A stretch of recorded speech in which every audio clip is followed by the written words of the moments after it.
All right, welcome back to BuffaloPlus.com, as well as our YouTube page, Buffalo Plus. Mike Catalana, Dan Fates. I am Jenna Cottrell. We now know the Bills will be playing the Chiefs in the AFC Championship game on Sunday at Arrowhead Stadium.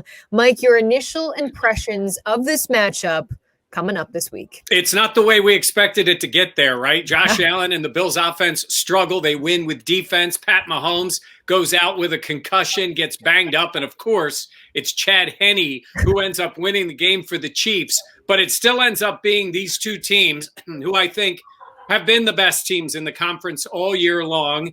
And so now they meet in the championship. You know, I will say that if Mahomes plays in this game with his appears to be a heel injury, foot injury, and coming off concussion, his official status would be downgraded to human. Okay, so we've reached that human level with Mahomes coming into the game. But, you know, I hope he plays because that's what it should be, the two best teams with the best players on the field. Yeah, this was a very physical game. That was the one thing I kept watching it, seeing the Browns and Chiefs pretty much seemingly just stand in the ring at each other and just throw punches at one another. The Browns lost their left tackle on the very first play of the game. Yeah. The Chiefs didn't have Clyde Edwards-Helaire. Then, like Mike said, Mahomes is kind of gimping around the field, then gets knocked out with the concussion. As far as we know, it's a concussion. He will have to go into protocol. But the Chiefs, man, it was a physical game that I thought there are some things where when teams play a physical game 1 week, the next week it almost lingers. Like you're just so physically beat up. If you play the Bears, if you play the Steelers teams that were just really physical, it can wear on you, not necessarily in that game, but it's just a physical toll moving forward where I thought that, like Mike said, a human Mahomes benefits the Bills. Yeah, but I mean, that's a team that's coming off some of those guys 21 days of not playing in a football game. So I feel like that's not, while it was a physical game, not to take anything away from that, I think this team is the most well-rested team in terms of the guys coming in. Now, this Bills team did face off against this Chiefs team earlier on in the year. It was, you know, early on in the season, the Chiefs were in town in Western New York, and the Chiefs won that game. And that was a game that we saw in terms of, you know, Patrick Mahomes didn't light them up, but it was more so their rushing attack, and they were able to get the yards on the ground and the win on the ground. So, Mike, my question is to you, like, we know that this Bills team has changed so much now, but how different really? Because it feels like it's night and day. Yeah, it is. It was almost like that was like a sparring match between the two. Now, it was early in the year. It was at a weird timing. They played the happy hour game at 5:00 on a Monday. And the Bills they weren't engaged into the game. I thought it was a strange one. When we wanted to see Allen and Mahomes go head-to-head that way, it never happened. The Bills, you know, it's like the Chiefs kept their little brother at a distance. And the Chiefs used the ground game, and Mahomes, when he needed to, made a play. But we never got a feel of what it would really be like with these two teams together. I think that changes this week. I think whatever you have in the toolbox comes out when you play this team. I will say this. It is a game where there are three unguardable players on the field: Stephon Diggs, Tyreek Hill, and Kelsey. I mean, those three are unguardable weapons on offense. And I think that's what makes this game so appealing is great quarterback play, but with guys who can just make tremendous plays.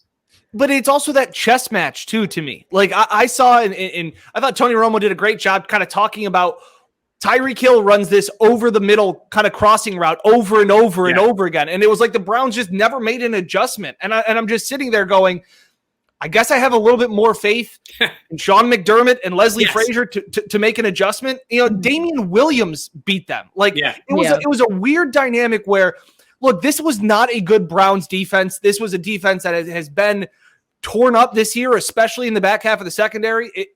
It looked like they were playing with 10 guys most of the game. Now, that is how good the Chiefs' offense is, but I didn't think the Browns really did enough to really kind of push the envelope. And, Mike, going back to what you said, where it's like you throw everything at them, like I think you got to pressure Mahomes. Like we will go through this. We will go through a long week of breaking down this game ad nauseum. Make sure to keep it right here on Buffalo Plus. But there are just some things where I think there are opportunities. I think this is a completely different Bills team where back in week 5, they didn't know who they were. They didn't know their identity. They were a defense that was really playing passively and not aggressively. So it'll be an interesting thing how things have changed, Mike. And they were coming off that Titans game, which was just a brutal all-around game for the team. By the way, before we get to the next thing, Dan, what did Romo say during the game to Jim? I don't know, Jim, I don't know. I'm not sure. We get Romo and Jim next week, too. The game's on CBS. Jim, I don't know. Oh, Jim.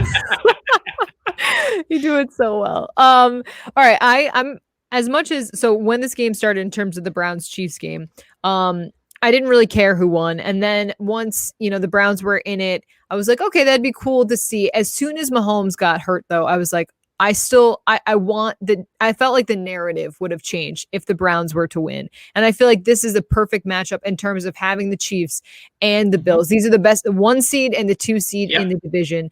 And there's so much excitement. I know. I mean, Dan, the Chiefs are they're used to this moment. And how much will that play in? Because this Bills team, while they have come tremendously far and this has been an outstanding season, that experience matters, especially in circumstances and situations like it's going to be on Sunday. Yeah, it'll be their 3rd straight AFC Championship, and it'll be different. The Bills, it was a party in their locker room. They were ecstatic to be there. The Chiefs expected to be here. And while the Bills believe they could be here, it's different. You can talk the talk, the Chiefs walk the walk. Like the Bills have done that. They have earned this game. This isn't a fluke. This wasn't a Cinderella run.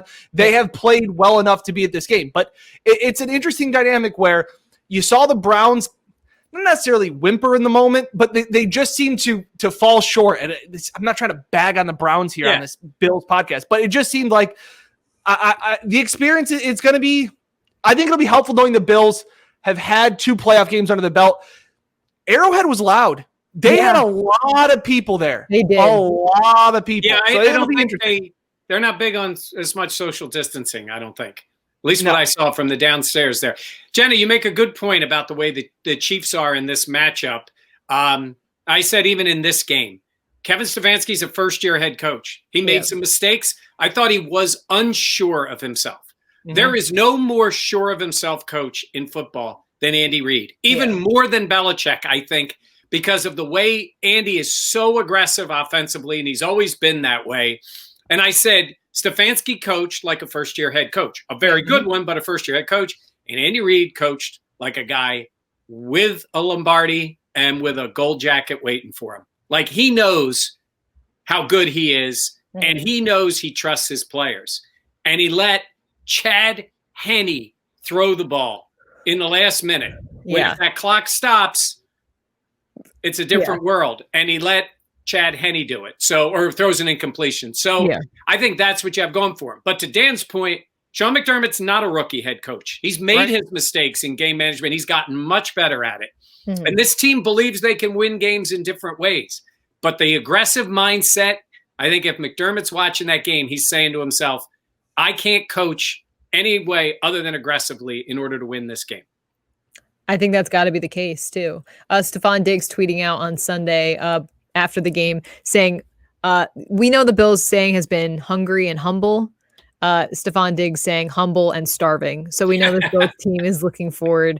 We'll have plenty more coverage coming up this week as the Bills getting ready for the AFC Championship game. It still sounds crazy to be saying that, but we'll have plenty more stuff on BuffaloPlus.com as well as on this YouTube page. Be sure to like, comment, and subscribe. If you have any questions for us regarding the matchup, be sure to send them our way. Also follow us on Twitter, Instagram, wherever you can find our work. We always appreciate that.